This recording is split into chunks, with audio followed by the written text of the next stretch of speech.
It sounds pretty simple because what it is saying that this is a debt collection agency trying to do it. That's right.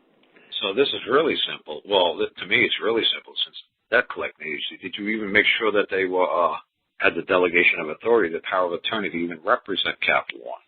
We sent them a letter asking for that information. We did not get it. I sent them a certified mail. I sent them a second letter with an attached affidavit saying, the second letter said, I requested all this information. You have not provided it. And then I attached an affidavit saying that I did not receive any of this information. Right. Well, like I said, I seen you guys did a thing to dismiss, and part of me is like, don't dismiss it, because you want to turn around and sue them if they're committing barratry. Okay. So you don't want to dismiss it just yet. Yeah, well, we did. That's good. We just was preparing we wanted something to. We were trying to get the documents ready for the pipeline. We have not done anything with that yet. We didn't file any of those papers. We're just getting them ready for. Yeah, good. Right now, I seen that you folks had a thing that said motion to dismiss, and I'm like, you know what? Just let it hang there for a little bit. Because, like I said, now that you're talking to me and getting Greg on involved with this thing too, what I told Greg earlier, I said, no. I said, you know what? Let this case still flounder there. Keep them on a hook for a little bit there because they keep pushing this thing forward. And let's take a show like a delegation of authority and an affidavit, and then they could have to bring up the bill of particulars. And if they're not producing all this stuff, it's giving you a little bit of time to get ready to sue them. Yeah, well, that's true. I think they do have some responsibility. We sent them two proof of claims, which they just completely ignored them, didn't answer them at all, and then we sent an affidavit. Yeah, I'm not worried about any of that stuff like that. I mean, that's nice, the big fancy words you're using like that, but that's, to me, it's really simple. It has to be down there in the court case file. It has to be down there. All the evidence that they're going to bring forth before the court is good. Regardless that they're not answering you, that's fine. But did they put it all into the court case file and say, like, if you wanted to actually go by rules, of course, like Rule 5A, all parties have to be given all the documents in which they're going to move the court. Now, see, what they could say is they gave you all of the documents. So just because you think they're ignoring you, they're going to swear up and down in court that they didn't ignore you and they mailed it exactly to the mailing address that you provided for them. So, see, you think that they didn't put all that information into the court. When was the last time you actually went down to the court case file and actually visited? I thought that it was necessary. You hear what he's saying? We have to go down and check the court case at the court. Okay, well, it was my understanding that if they don't give us the evidence that we have it ahead of time in order to answer our complaint, they cannot enter it later. Sir, they're going to lie through their teeth and say they gave it to you, okay? Okay. Okay, so you try to follow me, okay? Don't worry what you're thinking. This is what I'm saying what they're going to do. Okay. So go to the courthouse and check the official record. You have to physically hold the case file in your hand and tell the court clerk lady, I need to see through this court case file. And if she gives you a hard time and you say, look, you know what I need you to do, lady? I need you to give me a certified, complete copy in chronological order every single document in this case file. So right now, technically, you folks are telling me there's only 2 pieces of paper in this case file. I'm telling you, they might have put 500 pieces of paper in the case file, and they're going to swear up on a stack of Bibles, and they say they did mail it to your address, and just because you're too lazy or too slack, and you can't keep up with your own mailing address stuff, coming to your post office box of mail, that's not the lawyer's problem, and that's what they're going to say. Okay. All right. We'll go down and check in the morning, and, that's, they... Right. You physically have to go down there, and the court shall actually, the court clerk, or the clerk of the court, maybe her subordinate, will actually watch you look through the court case file. Like, they'll actually stand there with you. I don't know if they have a big bulletproof screen there where you live. They won't give us any problem down there. Okay, so I'm asking for a certified copy in chronological order of the case file. If they won't let you just take a look at it and thumb through it real quick and see the evidence, like, wow, they didn't send me any of this stuff. Wow, they didn't send us any of this. Wow, we asked them for this, but wow, they didn't send us any of this. And then at least that way you could go into court and say, they did not send us any of this. Okay. Well, Carl, isn't that where the affidavit would come in, that it says that we did not receive any of that and it's notarized? No, that means nothing. They're going to swear on a stack of Bibles that you're too slack. They did send it to you, they're going to say. So their claim that they sent it to me, even though they don't have any proof, would override my affidavit that was sent certified mail and notarized. That's right. Certified and notarized don't mean anything at court. It's your word against their word. Now, this is really a rotten business. Yep, it means nothing. As far as they're concerned, the judge is going to say, well, these attorneys, they're good, godly people, and they're members of the Bar Association. They're honorable people, and they would never lie. They're not. Anyway, you don't need to get in an argument. He's making the point. You're making a point, but they've already been condemned by the state of Idaho and fined $4,000 for their bad procedures. You don't know to go down there and physically hold that court case on your hand and thumb through it through your hand or ask the man. I will do that. I'll do that. I know, but all I'm saying is that may be something that we can use also, because we checked the guy out in the state of Idaho, and he was fined $4,000 for doing bad. Let's move on. Okay, you're going to go down to the mall and make sure there's a certified. You're going to make sure what the paperwork that you have in your hand matches exactly what the court case file has in their hands, okay? And if it isn't, you're going to ask them for a certified complete copy of the case file in chronological order. Okay. Okay, that's what you're going to do. Okay.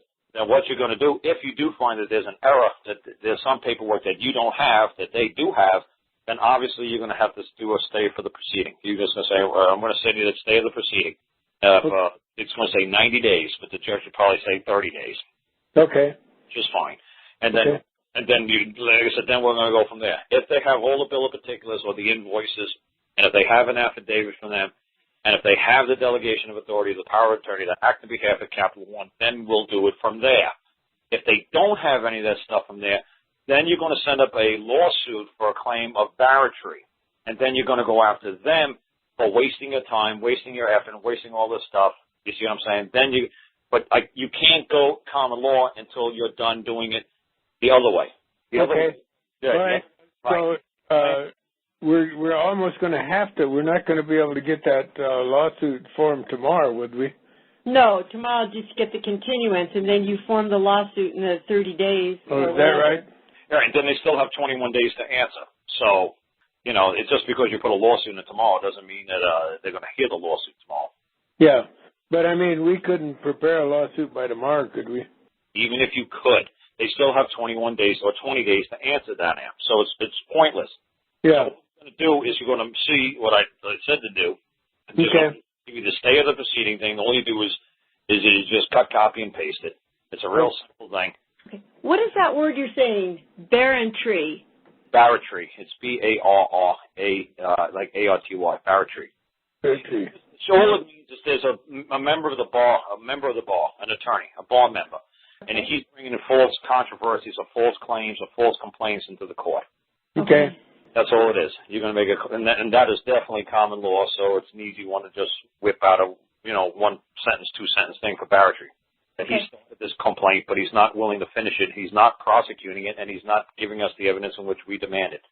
Okay. And actually, Carl, if we go down there and our paperwork matches his paperwork, we're still asking for the continuance. Is that correct? Exactly. Until you can exhaust all the administrative remedies on a private side. Yeah. Okay. That's all you're going to do, because you're going to say, obviously, even if the paperwork, like I said, doesn't match, because you just want a continuance. Because, like I said, then you're going to build up a lawsuit.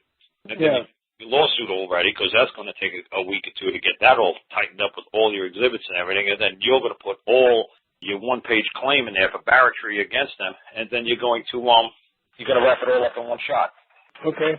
Now, just like I have to mail an answer to the complaint, if I was going to file an answer tomorrow, if I was, then I would have to mail them a copy to the opposing counsel. I have to also mail them a copy of the continuance? If court's tomorrow, they're supposed to be in court. They're supposed to be sitting there waiting for you, and you're supposed to be. They don't do it that way here. Once we file our paperwork, then according to their instructions that I went down and talked to the court clerk, and she says, once you file you're within the 20 days. When you file, then I will, the court clerk told me, then I will set a court date. That's fine.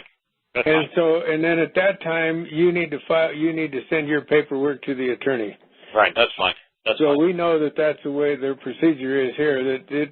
Yeah, I read the instructions that you guys had there. Yeah, I seen what it said, that 3 days to answer to the court clerk, and then she's going to set filing fees, file a fee, right, for your answer. Right. The other thing that we need to find out now is, and how can we find that out? We need to find out absolutely for sure that the credit company closed the case. That's fine. Yeah, and then we just figure that the attorney just took it over because they. I'm not worried about that part right now. That's way into the game. All you're trying to do is do the answer them all, and we'll go from there. First, you got to see what's in the case file, because you're trying to do 3 or 4 different scenarios at the same time, and it could be so super simple that you got me giving you 5 different answers, and you guys are just going to get really freaking confused because my answer is going to change 5 different times. Okay, all right. And you're going to say, well, I thought we were supposed to do this. It's like, yes, if this, and this happened. It's like, but then you told me this. It's like, yes, but then this did not. No, when you first brought it up, you said, we just wanted to make sure, because we're positive that the attorneys are just going through with this thing, and I don't even think they got to deal with it. Find out tomorrow when you go down to the court case house and you grab that case file and you hold it in your hands and keep quiet. Stop telling everybody, well, they don't have this, they don't have that, they don't have that. Yeah, I understand. Don't correct the attorneys. Don't help the court clerk. Just keep poker face. Don't say a damn thing. And that way you could actually get a hell of a lawsuit going, as long as you don't keep reminding the attorneys how to do their job. They might not actually know how to do their job. This might be their very first thing they've ever done. Just let them think themselves. Okay, anyway, what's the, being all these liars and cheaters and thieves and all that, now, if they don't have any paperwork in there, then we ask for more time, and then they do put more paperwork in there. How does that work? If they didn't do it by now, they won't do it then. Okay. Don't worry about it. Like I said, there'll be both of us there, so we'll both be witnesses to the fact of what exactly was there. That's what I'm saying. So tomorrow when it goes there, if there's only 2 or 3 pieces of paper in there, how many pieces of paper do you think are in there right now? How many pieces of paper did the attorney send you? They should only be the complaint with 3 pieces of paper. Okay, well then that's fine. Ask the court clerk if she could certify the complete copy of the case file to this date. And so all you should have is 4 pieces of paper then. Yeah. You should have the summons, and you should have the complaint with 3 pages and 1 page, and that's all you should have. Okay. If there's anything more than that, and then that way, because you try to provide an answer, and since you tried to provide an answer, now all of a sudden, if 5 pieces of paper pop up in 30 days from now, or 10 pieces of paper, then there's a trial by ambush, and they can't get away with that nonsense. Karl, I just wanted to say I really appreciate your help. Something as simple as going down and checking the case file, I don't know, and I really could not do this without your help, so I really appreciate it. Oh, I've done this so many times, it's scary. So I know the tricks that they're going to try to pull on you people. Okay. Next thing you know, they're going to have 50, 100, 500 pieces of paper, and you go like, whoa. What's going on? And the clerk's going to say, hey, we got it the day they filed. They sent it to you. They told us they did, didn't you, Mr. Attorney? Yes, we did. Like, well, there you go. It's your word against their word. And they're going to say, well, you're 80 years old, and you must be just going slow. Yeah. I'm going to blame it all on you. I'm telling you, man, I know exactly what they're going to try to do. So you get down there first thing in the morning, and you see what they actually got, and you tell the lady they need it certified. She's going to certify it and a complete copy of the case file. Okay, and then we'll do the continuance. When you go to the clerk of the court, it's try to remember ACC. Okay. It's called Authenticated, Certified, Complete Copy of the Court Case File. It's ACC. Okay. It's Authenticated, Certified, and Complete. ACC. And that's all you're going to ask her for. When you say, I need an authenticated, certified, complete copy of the court case file, she's going to say, you know what the hell you're talking about. And don't let them razzle-dazzle and say, well, you got everything there. I said, ma'am, I need it to be authenticated, certified, and complete. I need your stamp on it. Okay.